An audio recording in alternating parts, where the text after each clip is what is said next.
Alright guys, welcome back to the channel. So today we're going to show you 5 things not to do when you're bowling a tournament.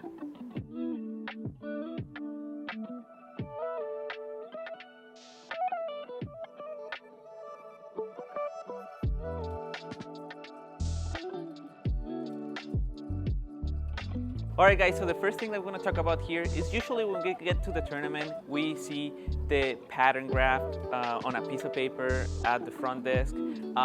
This can be very helpful if you understand it. It can be a good starting point, but also it can be not a good thing if you pay way too much attention to it.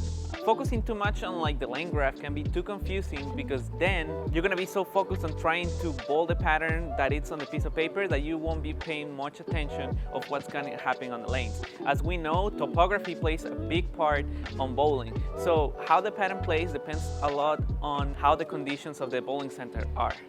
So a big tip is focus on your ball reaction during practice. Try, of course, use the graph to give you an idea on where to start, but always use your eyes and trust your eyes. I think that's the most important thing when coming into a tournament. Focus on what you're seeing and try to adjust to your own game. Because sometimes when we worry too much about trying to play by the book, we get in trouble. We're trying to force ball reaction that is not there, and that's usually how we get in trouble early at tournaments.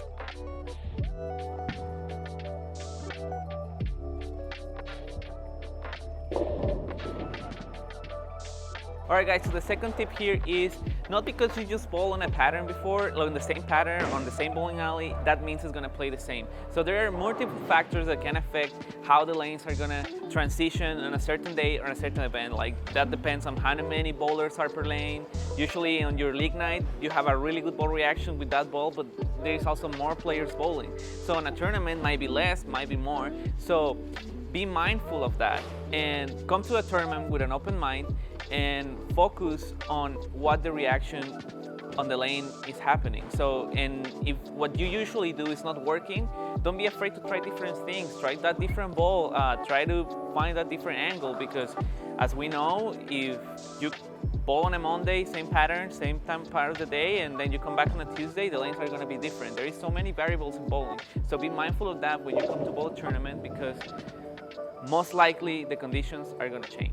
Alright guys, so the third tip that we're going to give you here is focus on your own game. Usually when we're bowling, if you're score watching, that can be, usually that's just going to add extra pressure. And let's say you're on a rough pair, you are not bowling the best, and then you look around and you see people shooting 250. That doesn't mean that you are bowling bad, that just means that they might be on the easier pair. So the best advice I can give you is focus on your own game, focus on not watching scores. That usually is going to be counterproductive to you. So the best thing you can do for your own game is simply focus on what you're doing, because what the other ones are shooting doesn't matter to you. They're going to affect you. Alright guys, so the next tip that I'm going to give you, it's something very common in bowling. We usually like to see other people, what they're doing. And yeah, it's good to give you an idea, like the lane pattern graph. But like, if you see someone throwing a certain ball on third arrow and he's striking, but that's not necessarily going to work for you. Like, everybody bowls different, everybody has their own strengths in their game, so try to focus on those strengths. And yeah, if someone is scoring way better than the rest of the field, look at him, but don't try to do exactly what he's doing. Try to do what he's doing on your own game. Alright guys, so the fifth tip that I want to talk about here is managing your expectations. So when you're bowling a tournament, you are going to be most likely switching lanes. So that means there is going to be good pairs and there is going to be bad pairs. So managing that is key to be able to make the cut, stay on the top of the leaderboard, or simply have a good block.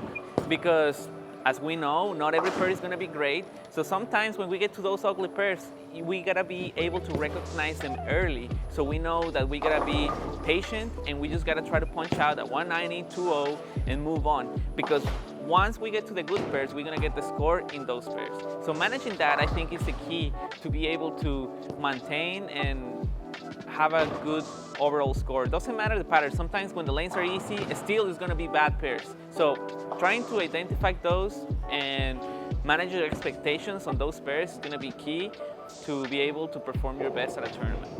Alright guys, so there you go. Please let us know in the comments what do you think. What tournaments are you bowling coming up? Like, comment, subscribe, and we'll see you on the next video.